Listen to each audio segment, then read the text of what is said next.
नमस्कार, मी वैष्णवी भाऊसाहेब खुने। आपण पाहताय TM न्यूज महाराष्ट्र, निर्भीड बातम्यांचे व्यासपीठ। पाहूया आजचं विशेष बातमीपत्र।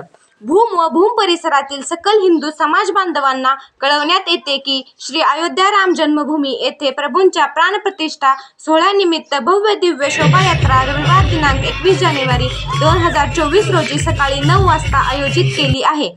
या शोभायात्रेत दांडपट्टा, तलवारबाजी आदी खेळांचे प्रात्यक्षिक पाहायला मिळाले। चला तर पाहूया याच कार्यक्रमाचं लाईव्ह प्रक्षेपण।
मी वैष्णवी भाऊसाहेब खुने, सोलापूर जिल्हा प्रतिनिधी। धन्यवाद।